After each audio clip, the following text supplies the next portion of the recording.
Hello guys, welcome back to Codes Town. और आज का जो हमारा टॉपिक है वो है इंसर्शन सॉर्ट। हम लोग डाटा स्ट्रक्चर्स एंड एल्गोरिदम्स में जो सॉर्टिंग एल्गोरिदम्स थे उनको स्टडी कर रहे थे। और उसमें हम आज जो सीखेंगे वो है इंसर्शन सॉर्ट। तो चलिए लेक्चर की तरफ मूव करते हैं। लें जी। अच्छा जी, इंसर्शन सॉर्ट के बारे में एक कॉमन से एग्जांपल है। वो ये है कि मोस्टली जब हम लोग कार्ड्स प्ले करते हैं तो हम कार्ड्स को सॉर्ट करते हैं, ठीक है। तो उस वक्त सॉर्टिंग के टाइम पे जो हम टेक्निक यूज़ करते हैं कार्ड्स के अरेंजमेंट के टाइम पे, उसको हम कहते हैं इंसर्शन सॉर्ट। लाइक हम एक कार्ड पिक करते हैं और उसको उसकी प्रॉपर प्लेस पे जाके दो या तीन कार्ड्स के दरमियान में एडजस्ट करने की कोशिश करते हैं। इस टेक्निक को एक्चुअल में हम लोग जो है इंसर्शन सॉर्ट कहते हैं, ठीक है। पॉइंट्स वही हैं, 3 से 4 जो हर दफ़ा मैं डिस्कस करता हूँ। बहुत ही सिंपल से हैं, समझने में काफ़ी आसानी रहेगी उनको। ठीक है जी। तो पहला पार्ट वही है, पहला स्टेप वही है जो हम हर दफ़ा पढ़ते हैं कि जी लिस्ट को हमने दो पार्ट्स में डिवाइड कर देना है। एक पार्ट जो होगा वो हम लोगों का सॉर्टेड पार्ट होगा और जो सेकंड पार्ट होगा वो अनसॉर्टेड पार्ट होगा, ठीक है। हर पास के अंदर जो फर्स्ट एलिमेंट होगा अनसॉर्टेड पार्ट का उसको हम पिक करेंगे और फिर हम उसको सॉर्टेड पार्ट में लेके जाएंगे और सॉर्टेड पार्ट पे जहाँ पे उसकी प्रॉपर प्लेस बनेगी वहाँ पे उसको प्लेस करेंगे। यहाँ पे जो पॉइंट है नोट करने वाला वो ये है कि अनसॉर्टेड पार्ट में से पहला एलिमेंट पिक करना है। उसको जब हम सॉर्टेड पार्ट में लेकर जाएंगे तो हमने उसको सॉर्टेड पार्ट के एंड पे नहीं लगाना, बल्कि हमने अब सॉर्टेड पार्ट चाहे उसमें 10 एलिमेंट्स हैं, चाहे 5 हैं, चाहे 20 हैं। हमने सपोज करते हैं फॉर द टाइम बिंग के 20 एलिमेंट्स हैं, तो हमने उन 20 एलिमेंट्स में उसकी प्रॉपर प्लेस फाइंड करके हमने उसको एडजस्ट करना है, ठीक है। ये की पॉइंट है इस पूरे एल्गोरिथम का। अगर हम लोगों के पास n एलिमेंट्स हैं तो उस n एलिमेंट्स को सॉर्ट करने के लिए हमें n-1 पासेस चाहिए होंगे, ठीक है जी। तो ये एक एग्जांपल है हम लोगों के पास, ठीक है। ये देखें, सबसे पहले हम लोगों के पास जब कुछ कार्ड्स होते हैं या कुछ वैल्यूज होती हैं हम लोगों के पास, तो जब इस प्रोसीजर को स्टार्ट करना है तो जो पहला एलिमेंट होता है हम सपोज करते हैं, यानी कि अगर एक सिंगल वैल्यू है, सपोज करेंगे एक सिंगल वैल्यू है तो सिंगल वैल्यू डेफिनेटली सॉर्टेड होगी, ठीक है। एक वैल्यू है तो आप चाहे उसको असेंडिंग में रखें चाहे डिसेंडिंग ऑर्डर में रखें, वो वैल्यू सॉर्टेड ही कंसीडर की जाएगी। अब 23 जो था, हमने प्रोसीजर को स्टार्ट करना था तो हमने सपोज किया कि 23 जो है वो सॉर्टेड है इनिशियली, ठीक है। देन हमने क्या किया जी, हमने 78, अब जब नेक्स्ट पास चलेगा तो 78 जो था वो अनसॉर्टेड पार्ट का पहला एलिमेंट था, इसको पिक करना है। इसको पिक करने के बाद हमने जो मेरा सॉर्टेड पार्ट था वहां पे लेके जाएंगे। जब हम इसको सॉर्टेड पार्ट में लेके आएंगे तो सॉर्टेड पार्ट एक स्टेप इंक्रीज कर जाएगा। अब क्या करना है जी, सॉर्टेड पार्ट में आ चुके हैं, अब 78 की प्रॉपर प्लेस फाइंड करनी है। अब एक्चुअल में यहाँ पे जस्ट दो ही एलिमेंट्स हैं, 23 एंड 78, तो 78 की प्लेस यही बनती है क्योंकि हम जो डाटा है उसको असेंडिंग ऑर्डर के अंदर सॉर्ट कर रहे हैं, तो 23 के बाद ही 78 नहीं आना था। नेक्स्ट पास के अंदर हमने 45 को पिक करना है। 45 को पिक करने के बाद जैसे ही हम उसको सॉर्टेड पार्ट में लेके जाएंगे तो सॉर्टेड पार्ट जो होगा मेरा, मेरे कर्सर की तरफ गौर करना है, मेरा जो सॉर्टेड पार्ट होगा वो एक स्टेप इंक्रीज कर जाएगा। अब इसके अंदर 3 एलिमेंट्स आ गए। जैसे ही मेरे पास 3 एलिमेंट्स आ गए तो 45 को मैंने 78 के बाद नहीं लगाना, बल्कि मेरे पास अब 3 एलिमेंट्स हैं, 23, 78 एंड 45। मैंने अब इन तीनों के अंदर से 45 के लिए जो अप्रोप्रिएट प्लेस है वो फाइंड करनी है। तो वो कौन सी है जी, वो 23 के बाद है और 78 से पहले। तो मैं 45 को 78 से पहले यहाँ पे प्लेस कर दूंगा, ठीक है। नेक्स्ट पास के अंदर मैंने 8 को पिक करना है। 8 को पिक करने के बाद जैसे ही मैं सॉर्टेड पार्ट में लेके जाऊंगा तो सॉर्टेड पार्ट में मेरे पास 4 वैल्यूज हो जाएंगी। अब इन 4 वैल्यूज में मैंने 8 के लिए प्रॉपर प्लेस फाइंड करनी है। तो 8 के लिए प्रॉपर प्लेस फाइंड करने के लिए अब हम देखते हैं 23, 45 एंड 78, ये मेरे पास इनिशियल वैल्यूज थी। तो अब इनमें अगर मैंने 8 को एडजस्ट करना है तो डेफिनेटली जो 8 है वो 23 से पहले आएगा। तो हम यहाँ पे देखते हैं, ये आप देख सकते हैं जी, इन 4 वैल्यूज के अंदर 8 जो है वो 23 से पहले आ रहा है, ठीक है। और बाकी का ऑर्डर उसी तरह से ही रहेगा। अब ये सारा का सारा काम हो किस तरह से रहा है हम देखते हैं जी। एक पॉइंट जो यहाँ पे समझने वाला है वो ये है कि इस 8 को मैंने सेलेक्ट कर लिया। 8 को सिलेक्ट करने के बाद अब इन तीनों में से मैंने देखना है कि मैं किस जगह पे 8 को प्लेस करूंगा। ठीक है, अगर तो 8 छोटा है 78 से तो मैं क्या करूंगा, 78 को मूव कर दूंगा और 8 को मैं एक टेम्परेरी वेरिएबल में स्टोर करवा लूंगा, या इस तरह से कह लेंगे, दोनों को हम स्वैप कर लेंगे। ठीक है, तो 8 इधर आ जाएगा, 78 इस जगह पे चला जाएगा। देन मैं 8 और 45 का कंपैरिजन करूंगा। अगर तो 8 छोटा है तो 45 इस जगह पे आ जाएगा। उसके बाद मैं 8 और 23 का कंपैरिजन करूंगा, और अगर 8 छोटा है तो 23 मूव कर जाएगा राइट साइड पे, और 8 जो है वो हम लोगों के पास लेफ्ट साइड पे आ जाएगा। ठीक है, तो इस तरह से कंपैरिजन होते हैं और इस तरह से वैल्यूज मूव करती हैं हम लोगों के पास। तो बहुत ही आसान सा और सिंपल सा एल्गोरिदम है, और इसका कोड भी बहुत सिंपल है, परेशान नहीं होना आपने। ये मैं एक पास जो है एनिमेटेड वो मैं आपको दिखा देता हूँ, बिकॉज जब हम इलस्ट्रेशन देखते हैं किसी भी एल्गोरिदम की तो उसमें ना बहुत सारा टाइम वेस्ट हो जाता है, तो मैं चाहता हूँ कि लेक्चर जो है वो कंसाइज रहे। ठीक है, तो ये हम लोगों के पास एक पास फोर है। ठीक है, और ये मेरे पास वैल्यू सॉर्टेड है, और ये जो दो वैल्यूज आपको नजर आ रही हैं ये इस वक्त अनसॉर्टेड है। तो मैंने क्या करना है, हमने पहला जो स्टेप था वो ये था कि 32 को हम पिक करेंगे। 32 को पिक किया और उसको हमने सॉर्टेड पार्ट में लेके जाना है, और सॉर्टेड पार्ट में उसकी जो प्रॉपर प्लेस बनती है वहां पे इसको स्टोर करवाना है। अब 32 को जैसे ही मैंने सेलेक्ट किया, मैं इसको सॉर्टेड पार्ट में लेके आया। सॉर्टेड पार्ट के अंदर मेरे पास 5 एलिमेंट्स हो जाएंगे, यानी कि यहाँ तक जिधर इस वक्त मेरा कर्सर है यहाँ तक सॉर्टेड पार्ट हो जाएगा। अब मैंने 32 को इस सॉर्टेड पार्ट में एडजस्ट करना है, तो 32 जो है वो 23 के बाद और 45 से पहले एडजस्ट होगा। तो इस काम के लिए मैंने क्या करना है, 78 को मैं 32 की प्लेस पे करूंगा, 45 को 78 की प्लेस पे करूंगा, और फिर 45 वाली जो प्लेस है ये वाली जहाँ पे मेरा कर्सर है ये एम्प्टी हो जाएगी, मैं 32 को इस जगह पे प्लेस कर दूंगा। ठीक है, किस तरह से होता है ये देख लेते हैं जी। सबसे पहले मैंने 32 को एक टेम्परेरी वेरिएबल में स्टोर करवाया। उसके बाद मैंने किया, कैरी 78 को जो मेरी राइट साइड थी वहां पे मूव करवा दिया। अब ये वाला बॉक्स मेरे पास खाली है। ठीक है, देन मैं कंपेयर करूंगा 32 और 45 को, और फिर मैं क्या करूंगा, अगर तो 32 छोटा है 45 से तो मैं 45 को मूव करवा दूंगा इस एम्प्टी बॉक्स की तरफ। ठीक है, तो 45 जो था वो मेरे पास बड़ा था 32 से, तो मैंने उसको मूव करवा दिया यहाँ पे। अब मेरे पास ये वाली प्लेस एम्प्टी। अब मैं 32 और 23 को कंपेयर करूंगा। अगर 32 छोटा है मेरे पास 23 से तो मैं 23 को भी मूव करवा दूंगा। अगर ये कंपैरिजन जो है फेल हो जाता है, ये चेक फेल हो जाता है, तो ये जो मेरे पास एम्प्टी बॉक्स बचा है मैं इस बॉक्स के अंदर 32 को स्टोर करवा दूं।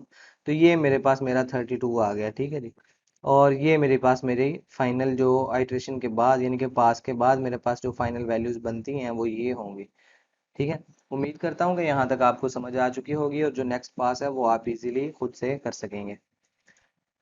चलिए, इसका जब एनालिसिस करते हैं तो वो इस तरह से करते हैं कि जी इसका जो बेस्ट केस है वो हम लोगों के पास बिग ऑफ एन आता है। वो इसलिए आता है कि उसमें हमारा इनर लूप नहीं चलता है। जब हम इंसर्शन सॉर्ट की बात करते हैं तो हम दो लूप चलाते हैं, एक आउटर लूप और एक इनर लूप। इनर लूप अगर नहीं चलेगा तो आउटर लूप ही चलेगा, और आउटर लूप जो है वो एन टाइम चलता है, तो हम जो इसकी कम्प्लेक्सिटी लेते हैं बेस्ट केस की वो बिग ऑफ एन है। ठीक है, वर्स्ट केस के अंदर हम लोगों के पास एरे जो है, अच्छा जो बेस्ट केस है इसमें हम ये सपोज करते हैं कि एरे जो है वो ऑलरेडी सॉर्टेड फॉर्म में हम लोगों को दी गई है, इस वजह से वो उसकी जो कम्प्लेक्सिटी निकल रही है वह निकल रही है। वर्स्ट केस में ये है कि जी एरे जो है वो रिवर्स ऑर्डर में दे दी गई, यानी कि टोटली डिसेंडिंग ऑर्डर में दे दी गई, और हमने उसको असेंडिंग में लेके जाना है, यानी कि हर वैल्यू को मूव करवाना पड़ेगा। ठीक है, या हम इसका उल्ट भी ले सकते हैं कि हमने असेंडिंग में करनी थी तो डिसेंडिंग में दे दी गई, या डिसेंडिंग में करनी थी तो असेंडिंग में दे दी गई।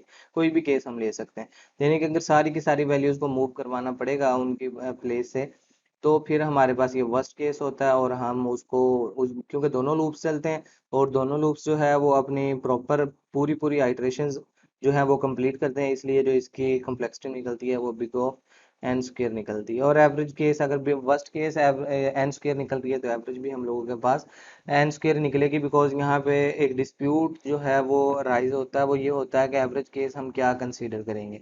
ठीक है, इसको हम नेक्स्ट स्लाइड में डिस्कस करते हैं। तो जो इंसर्शन सॉर्ट की कम्प्लेक्सिटी निकलती है जी वो बिग ऑफ एन स्क्र निकलती है। अच्छा जी, वो कह रहा है जी, अब यहाँ पे जो पॉइंट डिस्कस करने वाला है वो ये है, which running time will be use to characterize this algorithm, best worst और एवरेज। ठीक है, कि हम कौन से रनिंग टाइम को देखेंगे इस एल्गोरिदम को करेक्टराइज करने के लिए, तो वो कहता है जी डेफिनेटली हम लोग वर्स्ट की तरफ देखेंगे।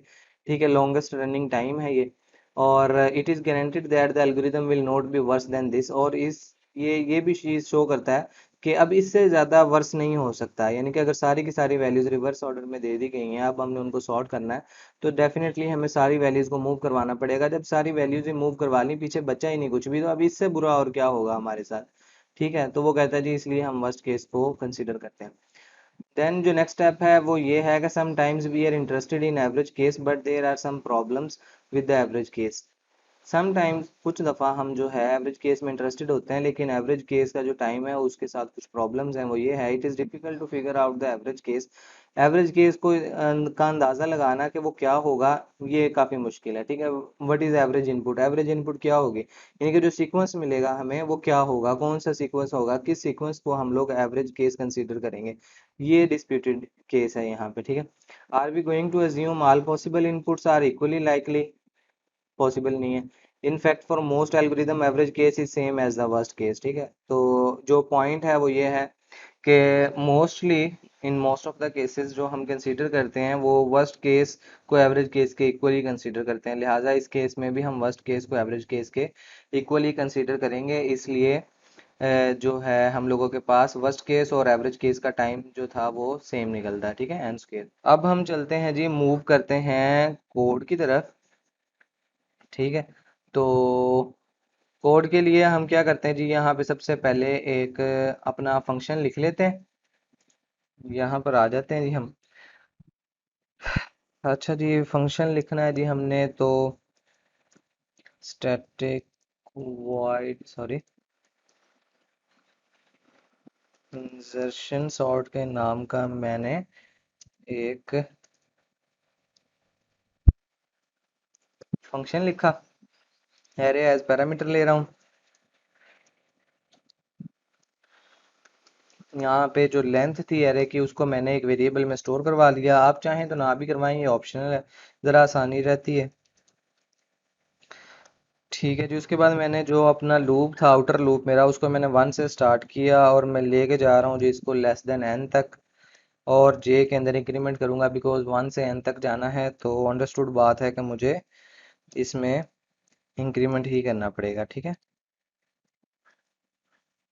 अब मैंने क्या करना है जी, पहला स्टेप ये था कि मैंने जो एलिमेंट्स अनसॉर्टेड पार्ट से पिक करना था उसको मैंने एक वेरिएबल में स्टोर करवा दिया। ठीक है, अब वेरिएबल में स्टोर करवाने के बाद हमने क्या करना है जी, नेक्स्ट लूप चलाना है। ये नेक्स्ट लूप के लिए जी हम यहाँ पे for I equal to j-1, इसको मैं j-1 से स्टार्ट कर रहा हूँ। ठीक है, पहला जो मेरा आउटर लूप था वो मैंने 1 से स्टार्ट किया, अब जो मेरा इनर लूप है उसको मैं j-1 से, यानी कि मैं 0 पे लेके आ रहा हूँ। और जो कंडीशन है मेरे पास वो ये है कि जी आई की जो वैल्यू है वो ग्रेटर देन -1 होनी चाहिए, यानी कि 0 हो सकती है।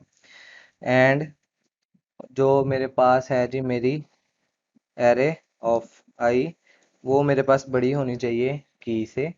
ठीक है, और सबसे लास्ट में हम क्या करेंगे जी, आई के अंदर डिक्रीमेंट करेंगे। ठीक है, ये वाला स्टेप जो है ये समझने वाला है कि मैंने जो आई को स्टार्ट किया वो j-1 से स्टार्ट किया है। ठीक है, ताकि मैं आई का और यानी कि अगर मैंने आई जे को 1 से स्टार्ट किया है तो 0 के साथ कंपैरिजन करने के लिए मैंने j-1 ले लिया है, तो वो 0 से, अब ये वाला मेरा जो लूप था ये 0 से स्टार्ट होगा। ठीक है, और जाएगा कहाँ तक ये, तो जाएगा जी ये आई ग्रेटर देन -1, यानी कि ये 0 तक चलेगा ये वाला लूप।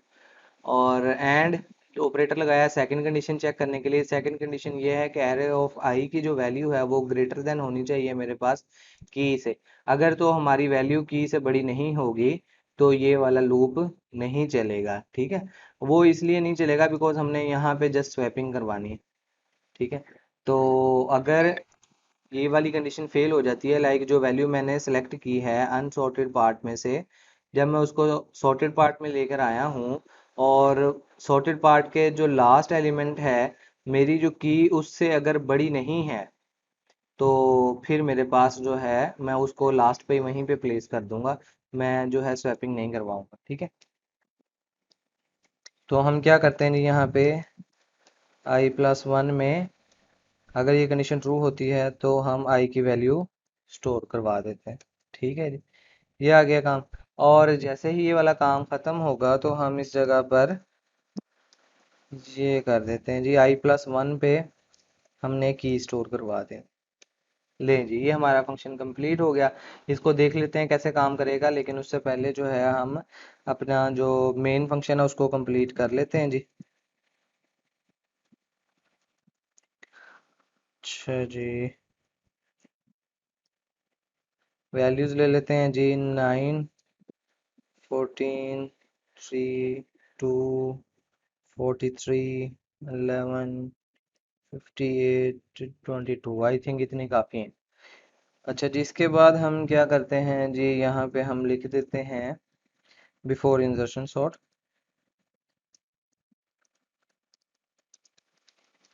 ये आ गया जी बिफोर इंसर्शन सॉर्ट। और इसके बाद हम एक लूप लगा लेते हैं जी, सिंपल फॉर ईच लूप का इस्तेमाल कर लेते हैं। ये मेरी एरे आ गई, और यहाँ पर जो है हम आई को प्रिंट करवा लेते हैं। और एक एम्प्टी लाइन लेने के लिए इस तरह से कर लेते हैं, और उसके बाद हम क्या करते हैं जी, इंसर्शन सॉर्ट का जो फंक्शन था उसको कॉल करते हैं, उसमें अपनी एरे पास करते हैं। और एरे पास करने के बाद हम यहाँ पे जो है वो दोबारा से आफ्टर इंसर्शन सॉर्ट का एक मैसेज देते हैं, बिकॉज एरे सॉर्ट हो चुकी होगी। ये मेरा मैसेज आ गया। उसके बाद हम फिर से एरे को जो है जी प्रिंट करवा लेते हैं। उसके लिए हम अपना यही वाला लूप यूज़ कर लेते हैं। अब इस कोड को एक दफ़ा चला के देख लेते हैं कि आउटपुट क्या आ रही है, फिर हम इसको एक दफ़ा ड्राई रन करके देख लेंगे। अच्छा जी, index 8 out of bound for length. अच्छा जी, ये एरर आ रहा है हम लोगों के पास। इसको हम देख लेते हैं जी। ये लें जी, ये मिल गया एरर। यहाँ पर i+1 करना था। और उसके बाद और भी देख लेते हैं जी कोई चीज़, अगर कोई रहती है तो। बस आई थिंक ठीक है बाकी। ये लें जी, ये आ गई हमारी आउटपुट। ये आउटपुट आ गई। बिफोर इंसर्शन सॉर्ट जो वैल्यूज थी हम लोगों के पास वो ये हैं जी, 9, 14, 3, 2, 43, 11, 58 एंड 22। और सॉर्टिंग के बाद जो वैल्यूज हैं हम लोगों के पास 2, 3, 9, 11, 14, 22, 43 एंड 58। इसका मतलब है कि एल्गोरिदम बिल्कुल ठीक काम कर रहा है। तो इसको एक दफ़ा हम लोग जो है वो देख लेते हैं कि किस तरह से काम कर रहा है। तो ये जो लाइन है, यहाँ पे मैंने अपनी एक एरे ली और इसको इनिशियलाइज किया। ये मैंने यूज़र के लिए एक मैसेज प्रिंट करवाया बिफोर इंसर्शन सॉर्ट का। उसके बाद मैंने फॉर ईच लूप लिया। यहाँ पे मैंने जो मेरी एरे की टाइप थी उस टाइप का एक वेरिएबल डिक्लेयर किया, और मैंने उस वेरिएबल की मदद से यहाँ पे एरे की वैल्यूज़ को प्रिंट करवा लिया। देन एक एम्प्टी लाइन मैंने लेने के लिए, कंसोल पे प्रिंट करवाने के लिए, स्पेस के लिए मैंने ये वाला मैसेज यूज़ किया। और उसके बाद मैंने अपना इंसर्शन सॉर्ट का फंक्शन जो है वो कॉल किया, उसमें मैंने अपनी एरे पास की। जैसे ही मैं फंक्शन कॉल करूँगा मेरा कंट्रोल यहाँ पर आ जाएगा। और मैंने जो एरे यहाँ पे भेजी थी उसकी जो लेंथ है वो मैंने यहाँ पे एक वेरिएबल में स्टोर करवाई। उसके बाद मैंने आउटर लूप चलाया। आउटर लूप मैंने स्टार्ट किया 1 से, और ये चलेगा लेस देन n तक। और 1 से n तक जाना है तो मैंने क्या करना है जी, मुझे इंक्रीमेंट करना पड़ेगा। अब जैसे ही मैंने ये प्रोसीजर स्टार्ट किया, तो मैंने जो वैल्यू थी वो एक वैल्यू पिक करनी थी अनसॉर्टेड पार्ट में से। तो मैंने कहा था कि जो पहला पार्ट है, जब वैल्यू ये एक है तो हम उसको सॉर्टेड कंसीडर करते हैं। तो जो सेकंड वैल्यू होगी हम उसको अनसॉर्टेड कंसीडर करेंगे। तो सेकंड वैल्यू मैंने यहाँ से पिक की, बिकॉज सेकंड वैल्यू जो होगी वो 1 वाले इंडेक्स पे होगी, क्योंकि इंडेक्सिंग 0 से स्टार्ट होती है। तो जे की वैल्यू 1 है, तो एरे ऑफ जे, यानी कि अगर हम ये वाली एरे कंसीडर करें, ये अरे कंसीडर करें तो 1 पे इस वक्त 14 पड़ा है, तो मैंने 14 को जो है वो की में स्टोर करवा लिया। उसके बाद मैंने आई को 0 से स्टार्ट किया, और जो मेरा इनर लूप है वो मैंने j-1 से स्टार्ट किया। ठीक है। अब आई की वैल्यू j-1, यानी कि अगर j की वैल्यू 1 थी तो j-1 0 होगा, आई 0 से स्टार्ट हो रहा है। उसके बाद वो जो कंडीशन लगाई है लूप की वो ये है कि आई जो है वो ग्रेटर देन होना चाहिए -1 से, यानी कि 0 इज ग्रेटर देन -1 कंडीशन। तो ठीक है। उसके बाद वो कहता है जी कि एरे ऑफ आई, यानी कि आई की वैल्यू क्या थी 0, 0 पे क्या पड़ा है 9। इफ 9 इज ग्रेटर देन की में हम लोगों के पास 14 पड़ा था। इफ 9 इज ग्रेटर देन 14, तो आप and I is greater than -1, I is greater than -1 तो ठीक है, लेकिन जो सेकंड कंडीशन है वो फॉल्स है और एंड ऑपरेटर लगाया, दोनों कंडीशंस का ट्रू होना लाजमी था, लेकिन इस केस में दोनों ट्रू नहीं है, लिहाजा ये वाला इस वक्त ये वाली आइट्रेशन जो है ये कंप्लीट नहीं होगी। आप नीचे जाएंगे और i+1 पे वहीं पे आपने की को दोबारा से स्टोर करवा देना है, ठीक है, जहां से आपने पिक किया था। उसके बाद जी हम क्या करेंगे, जे के वापस आउटर लूप पे जाएंगे, ठीक है, और आउटर लूप पे जाने के बाद जे के अंदर इंक्रीमेंट करेंगे और जे की जो वैल्यू है वो 2 हो जाएगी। जैसे इंक्रीमेंट के बाद जे की वैल्यू 2 हुई और उसको हमने चेक किया कि 2 is less than N, N जो था वो हम लोगों के पास लेंथ थी, ठीक है, अगर इसको कंसीडर करें, ये इस एरे के साइज को कंसीडर करें तो इस वक्त ये कंडीशन ट्रू है। और अंदर आने के बाद, लूप के अंदर आने के बाद हमने जे की जो वैल्यू थी एरे ऑफ जे की, यानी कि 2 पे 3 पड़ा है तो 3 हमने की में स्टोर करवा दिया और उसके बाद आई को 0 से इनिशलाइज किया और आई को मैंने j-1 से इनिशलाइज किया यहाँ पे, ठीक है, दोबारा से। अब क्या होगा जी, यहाँ पे j की वैल्यू 2 थी तो i के अंदर मेरे पास 1 चला जाएगा, बिकॉज मैंने इसको j-1 से स्टार्ट किया है। तो 1 is greater than -1, condition is true. और array of A I greater than key, array of I क्या है यहाँ पे, वो है जी 14 इज ग्रेटर देन की में हम लोगों के पास 3 पड़ा है, ठीक है, तो कंडीशन ट्रू है, दोनों ही ट्रू हैं कि 14 इज ग्रेटर देन 3 भी है और जो 1 है वो ग्रेटर देन -1 भी है, दोनों कंडीशंस ट्रू हैं। आप अंदर आ सकते हैं, अंदर आने के बाद जो आई पे वैल्यू पड़ी थी एरे ऑफ आई पे, वो i+1 पे स्टोर करवा देनी है, ठीक है। आई पे क्या पड़ा था हम लोगों के पास, 14 पड़ा था और i+1 पे क्या पड़ा था, वो 3 पड़ा था, तो हमने इसको यहाँ पे इस जगह पे प्लेस कर देना है। तो अब इन दोनों प्लेसेस के ऊपर हम लोगों के पास जो है वो 14 और 14 आ जाएगा, लेकिन फॉर द सेफ साइड हमने 3 को बाहर यहाँ पे की वाले वेरिएबल में स्टोर करवाया हुआ था, जो कि हमारे पास एक टेम्परेरी वेरिएबल है, ठीक है। अब देन हम लोग क्या करेंगे जी, जैसे ही ये वाली इंस्ट्रक्शन एग्जीक्यूट होगी तो हम आई के अंदर डिक्रीमेंट करेंगे और आई की वैल्यू क्या हो जाएगी, वो 0 हो जाएगी। आई की वैल्यू जब 0 होगी तो हम कंडीशन चेक करेंगे कि 0 इज ग्रेटर देन -1, कंडीशन तो ट्रू ट्रू है। जो सेकंड कंडीशन है हम लोगों के पास वो क्या है जी, array of I greater than key. अब आई की वैल्यू क्या है यहाँ पे 0, तो 0 क्या है जी हम लोगों के पास, ये वाला, ये लोकेशन, तो 9 अगर बड़ा है की से, तो जो 9 है वो क्या है, ये सॉरी जो 9 है वो बड़ा है अगर 3 से, बिकॉज की के अंदर 3 पड़ा है।